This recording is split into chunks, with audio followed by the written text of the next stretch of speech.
Hi, this is Tim of the 1916 Company. Welcome and thanks for logging on. If you love this watch, email me. I am still Team Mosso at thewatchbox.com. It is still in the description below. It is still your purchase and pricing email question line for buying this or any watch you see on any of our platforms. Please reach out to me directly. I am Team Mosso at thewatchbox.com. Today we discuss a very special watch launched in 2021 from Moritz Grossman of Glashütte in Germany. This is the Tremblage. This is the kind of watch I love to review. 41 millimeters in diameter. The watch is stainless steel, 11.7 millimeters thick from lug tip to lug tip, 50.3 millimeters with a 20 millimeter spacing between the lugs. At the time, it was also offered in rose gold.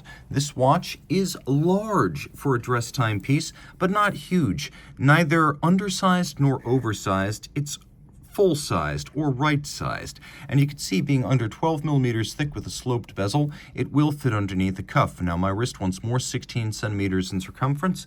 Down the barrel you can see I've got a little bit of clearance on each side. I'd say you could probably wear this watch on a wrist of 15 centimeters circumference or larger. Taking a quick look at the way the lugs are shaped, you can see there's really no issue there. They do downturn almost 90 degrees from the horizontal of the case band, so in terms of wrapping around your wrist, these actually do quite well. Now, the lugs are drilled pretty far inboard of their ends to move the pivot centers of the spring bar as close to the case as possible. This is for better fit on a smaller wrist, and to ensure no impediment to the range of motion, a curved spring bar has been used. Now, the strap is high grade, large rectangular scale alligator leather, not just large rectangular scale, but symmetrical scale, which indicates a very expensive cut of the beast. It's dark blue with a semi-gloss finish. There's a folded edge, a monotone stitch, Moritz Grossman factory strap in outstanding condition, and then we have a Moritz Grossman branded steel pin buckle to match. You can see that the design of the flank of the buckle matches the design of the lugs.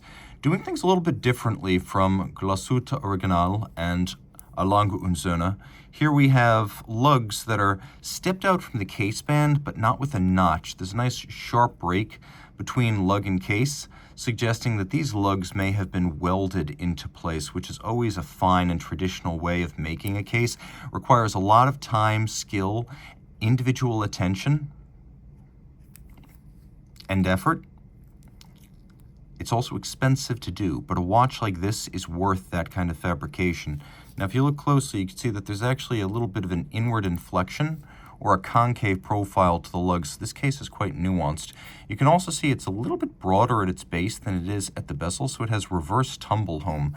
And then we've got on the other flank a historically inspired unbranded crown. And now we need to explain how this watch sets, because you're wondering what is that second button. But first, take a look at the bezel, which is very minimal, and then we have this dramatically boxed and cambered sapphire. And boxed and cambered sapphires are expensive, so as with the lugs, which cannot have been cheap to assemble, the sapphire is an upscale piece. On the dial, we may as well talk about the setting first, because then we need to go into the identity of this watch, the hands, the numerals, the dial base. So when you set a Moritz Grossman, they have reasoned correctly that if you pull a crown out, set the watch, and then push the crown back in, when you push the crown back in, you're liable to move the hands, which undoes all of your work synchronizing the watch. So here, I pull the crown out, and you notice how it snaps right back in? Now, I can set the watch, and let's say I want to set it to 9:12. Just like that. Now I press this button. Now the watch is back in action. I have re-engaged the drivetrain. We'll activate the drivetrain so you have a better sense of what's actually going on. So now, seconds hand ticking along. Withdraw the crown. Note that it activates hacking or stop seconds. I'm going to set 9:20. Reactivate the watch, just like that.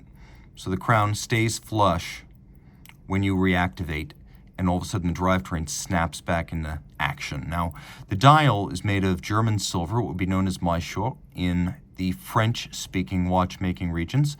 And German silver, or Maillot, is actually a nickel, copper, and zinc alloy. It's not silver at all. And so the copper gives it this somewhat light golden or almost champagne hue. Now you can see dramatic and non-duplicative texturing of the dial. A tremblage treatment named after the traditional execution using a trembling or oscillating hand on a tool to create a rough and random decoration that scatters light and creates an overall matte twinkle. So it's both matte and slightly reflective at the same time, as these micro facets will in some cases catch and dramatically reflect light, but from most angles it's more of a soft glow than a bright gleam. Now the tracks for the seconds as well as the minutes and the numerals, these things are all part of the dial along with the Made in Germany script. These are raised and relieved. All of these are part of the dial. Here you can see that the Maillot, or German silver, has been polished and that we have these lovely Breguet Arabic numerals. This dial must have been exhausting to produce and immensely time-consuming. Moritz Grossman, a famous German watchmaker, actually both Glashütte Original as well as this brand have paid tribute to his legacy. And then the hands themselves are special. Moritz Grossman, the company, makes its own hands and then fires them. And you can see here that the quality, long, arcing, needle-like, beautifully rounded and mirror-polished and fired blue. All of this done in-house. These are not laser cut. These are not machine finished. These are not dyed blue. This is the real deal. The centers of the hands are mirror polished. The cannon pinion, which is exposed and bears the minute hand, has been polished on its top. This dial is a work of art, but so is this movement. Now, the first thing I'm going to tell you about this movement is that it is designed to pay tribute to 19th century pocket watches, which is why, at first glance, it doesn't appear to be as ornate as, say, a Lange caliber, which uses a more modern Côte de Genève or Streifen type of design across its bridges. But the first thing I should mention is, even though it is very opulent, its standout quality is its size. This movement is 36.4 millimeters. It's almost the size of a pocket watch caliber, which is why it completely fills the case back of this 41 millimeter sizable watch. Now we've got 42 hours of manual wind power reserve. It beats away at 18,000 vibrations per hour. It has a Moritz Grossman produced balance that has recessed bolts, a sort of variable inertia system, though it does have conventional curb pins, and you can see them from this angle. Adjustments can also be performed using those variable inertia bolts on the balance. So using the swan's neck with a proprietary micrometric screw adjustment system, the curb pins, and then the variable inertia balance, this watch can be adjusted exhaustively for outstanding timekeeping, and it's adjusted in 5 positions. Now, if you look carefully, you can see that the hairspring is a Breguet overcoil profile, which means in any position, due to the centered mass, it has an extremely consistent quality of its timekeeping. It doesn't accelerate a lot or slow a lot. And again, it has a nice big slow 18,000 vibration per hour beat rate and a pocket watch layout with your crown wheel, ratchet wheel, traditional center wheel architecture, and then third wheel, fourth wheel, the escape wheel. And you can see that right underneath the watch has a fourth wheel directly underneath the seconds. Traditionally, that's always been how a seconds display is driven. It's always driven off the extended pinion of the fourth wheel. Now, what are we looking at from a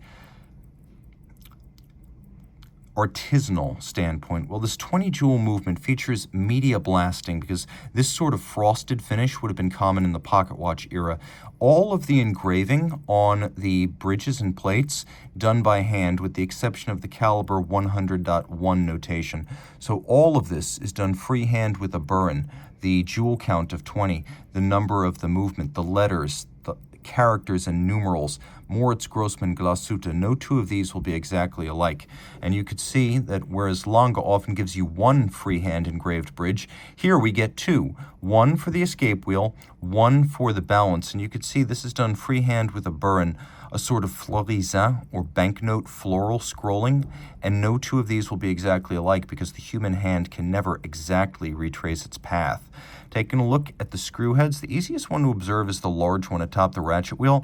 You can see not only black polished on its top. There's a little bit of fingerprint here, but let me remove that. That screw is black polished on its top, then it's beveled around its circumference, which you can actually see pretty easily right here. And then if you look down the slot, you can see the facets inside the slot of the screw have been internally beveled. The click is black polished, the crown wheel core is black polished, the teeth of the crown wheel and the teeth of the ratchet wheel have been micro beveled, and you can see them shining and gleaming a little bit from this angle. Then we have not one, not two, but 3 concentric rings of solarization on the ratchet wheel. We have anglage, really need to learn the German word for this, and you could see that anglage visible glinting and gleaming on the edge of the bridges. You can also see that this is a pillar movement like a marine chronometer. See how there's a large open hollow between the 3/4 bridge and the base plate? And you can see off to the side, it's suspended by pillars like a marine chronometer. Not a whole lot of watch movements made like that today. Karsten Freisdorf does it, and Ferdinand Berthoud does it a little bit, but this is definitely an exotic construction method. You could see that Moritz Grossman, for a nice monotone aesthetic, uses clear sapphires rather than synthetic rubies for its pivots, and we have pivot jewels set in chaton, here, here, here. The idea being to pay homage to the way jewels would have been set in the bridges and plates of old German pocket watches. Before jewels could be precisely pressed directly into bridges and plates, precision golden cups were made, jewels pressed into those, and then those fixed into the bridges and plates using screws. Speaking of which, note the violet-brown hue of these screws. Moritz Grossman is very proud of that. They are fired to this color using a shorter firing than would produce blue. You actually have to pull these out of the heat source more rapidly to get them to stabilize at that sort of violet brown. And of course, the 3/4 style bridge, a nod to the pocket watch era. Everything on this watch superlative. There's even internal beveling across the spokes and inner circumference of the wheels. And I'll give you a good look at that Moritz Grossman proprietary balance now. There we go. Now you get a really good look at it, and that's a sophisticated piece to be making in-house. Most companies do not want to get involved with balances. You can also see there's a bridge underneath for the anchor, and it's been snailed across its top and beveled on its edge. We have both black polished and fired screws. This watch, water resistant to 30 meters, offers everything that could be desired in a dress watch. Reach out to Team Mosso at thewatchbox.com for purchase and pricing details.